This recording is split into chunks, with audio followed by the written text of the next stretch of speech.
Y para los micrófonos del 88.9 es un placer saludar a don Jorge Fernández Meléndez. Don Jorge escribe para el diario Excelsior y usted lo ve todos los días a las 9 de la noche en el canal 40, en Proyecto 40. Es un verdadero conocedor, analista de los temas del crimen organizado, del narcotráfico. Y hoy escuchaba y leía con mucho detenimiento, Jorge, el título y la columna de hoy: La fuga de la confianza y la credibilidad. No puede ser, Jorge, lo escribes, que en 14 años de su primera fuga, el Chapo se vuelve a escapar. Hablas de una crisis política acerca de esto, Jorge. ¿Cómo estás? Hola, Rancel, qué gusto saludarte a ti y a todos los amigos del auditorio. Yo creo que sí, que esto es una crisis política. Hay que entenderlo como tal, no es para magnificarla, sino para darle su verdadera dimensión. La seguridad es política. Si quien no entienda que tan es política que está adscrita a la Secretaría de Gobernación, ¿no? Quien no entienda que lo que tenemos aquí no es simplemente una falla de seguridad, que se escapó un delincuente, sino un conflicto político, quizás la crisis política más delicada que le va a tocar al presidente Peña, por lo menos la que le ha tocado hasta ahora. ¿Por qué? Porque es algo que pone en debate la credibilidad, la confianza en el gobierno, y todo gobierno puede tener muchas carencias y puede tener muchos problemas, pero cuando se pierde confianza y credibilidad, que es lo que ha sucedido con esta fuga, los costos son mucho mayores y las medidas que se deben adoptar para reparar ese daño también son mucho mayores. Ahora, Jorge, también escribes que pues ya ni de la extradición se hablaba con los Estados Unidos porque supuestamente se contaba con toda la seguridad para que aquí se quedara el Chapo y no fue el caso, Jorge. Era el verdadero desafío era ese. Cuando se detiene al Chapo y pide a Estados Unidos su extradición, para la administración del presidente Peña era muy importante decir: señores, nosotros lo detuvimos, señores, aquí lo podemos juzgar, lo podemos tener, han pasado 13, 14 años, no se va a fugar nuevamente, y hay todas las medidas, los penales de máxima seguridad equivalentes a las que hay en Estados Unidos, no tenemos por qué razón enviarlo para allá. Eso es lo que se rompe, porque efectivamente estuvo en un penal de alta seguridad, pero la cantidad de fallas que se tienen que haber conjuntado, fallas, corrupciones, ¿no? Evidentemente, para que esta fuga, que es un poco imposible, se haya realizado, es enorme. Ya no es el problema de uno o dos guardias de seguridad. Aquí hubo en el año 2001, cuando se fugó por primera vez, un sistema de corrupción que tiene que haber abarcado a buena parte del penal e incluso a quienes controlan fuera del penal las áreas circunvecinas, que es una tarea que se realiza tanto en ese penal de máxima seguridad como en todos los otros, precisamente para evitar este tipo de hechos. ¿Se debe de ir el secretario de Gobernación, Jorge? No, bueno, eso es una decisión que yo no puedo tomar, y tendrá el presidente que saber cuáles son las consideraciones. Yo creo que precisamente ese es el tema en el que nos quedamos en muchas ocasiones.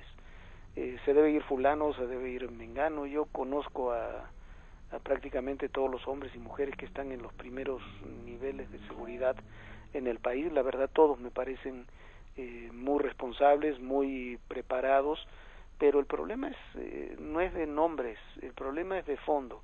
A ver, en el Pacto por México el tema de la seguridad no estuvo.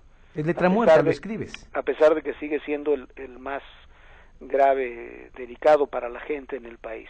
El decálogo, aquel que presentó el presidente Peña en noviembre, está en la congeladora legislativa. El reclamo del ejército para que haya una ley de seguridad nacional para establecer con claridad la participación de las Fuerzas Armadas en la seguridad nacional, hace tres sexenios, este es el tercer sexenio que eso está postergado. El tema de las policías únicas está postergado.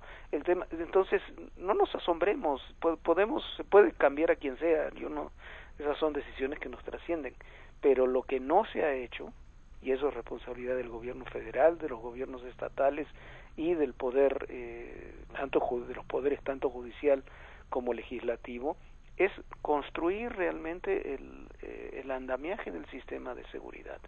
Se comenzó a hacer en el pasado, se toman algunas medidas cosméticas y pensamos que haciendo lo mismo siempre vamos a tener resultados diferentes. Sí, lo que sí es un hecho es que nos han exhibido a nivel mundial, Jorge, con esta segunda fuga del Chapo. Es increíble lo que publica el diario El País, ¿no? Que un solo hombre 2 veces se ha fugado de la misma prisión. Sí, y tú puedes decir, no es Houdini, como decía alguien. Pero aquí lo que entre comillas, el talento de este hombre o de su organización es haber logrado conjuntar una red de corrupción que le permite entrar o salir de prisión sin costos, ¿no? A mí me asombra. Mira, yo he estado, conozco Almoloya, conozco muy bien el sistema de los penales de alta seguridad. Tienen que haber fallado demasiadas cosas en las medidas, más allá de la corrupción, ¿no? Claro. Pero en las medidas de control y de autocontrol para que se hubiera podido dar una fuga de estas características. Pero aquí Jorge, ¿quién dio los planos? ¿Cómo llegó a la bañera? Claro. ¿Qué pasó ahí? ¿Quién los vendió? Sí, claro, por supuesto. Es que ese es el gran tema. ¿Por qué? Porque no estamos hablando simplemente de un túnel, estamos hablando de un túnel que sabe exactamente a dónde llega. Estamos hablando de cámaras, eso de que no hay cámaras en las regaderas es falso, siempre las ha habido. Claro. O por lo menos algo que la hayan levantado, por alguna razón hayan dejado de tenerlo ahora. Estamos hablando de 379 camiones llenos de tierra, solamente de eso, que tienen que salir, te gusta, en 6 meses 2 camiones claro, diarios llenos de tierra. Hay áreas de seguridad, toda la zona conurbada de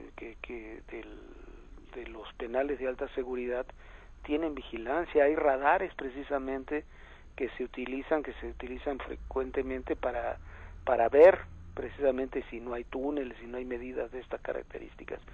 Entonces aquí la suma de responsabilidades me parece que es mucha y hay que llegar al fondo de ellas, hay que ver quiénes son responsables, los responsables tienen que pagar su condena, pero si no comprendemos que más allá de eso hay una falla en la base del sistema de seguridad del país, esto va a seguir ocurriendo, van a cambiar los personajes y va a seguir ocurriendo, y es algo que se viene repitiendo una y otra vez, y puede ser que dejen en libertad a Caro Quintero, o la tercera detención y la posible cuarta liberación del Menchito, o que se roban el cadáver de Heriberto Lascano, pero no sabemos, siempre ocurren este tipo de cosas. Don Jorge Fernández, te agradezco muchísimo que hayas dado este comentario para tu público del 88.9 aquí en la zona de Veracruz, en la región de Jalapa. Muchas gracias, Jorge. Muchísimas gracias a ti, un saludo para ti, un saludo para todos. Don Jorge Fernández Menéndez, uno de los grandes conocedores de estos temas del crimen organizado. Pues sí, hay que sacudir, pero verdaderamente de raíz, la palmera donde está infestada de todo este tipo de corrupción, porque no es posible que 1 año y medio después se haya escapado el Chapo con todas las facilidades que usted ya escuchó y vio en los medios de comunicación.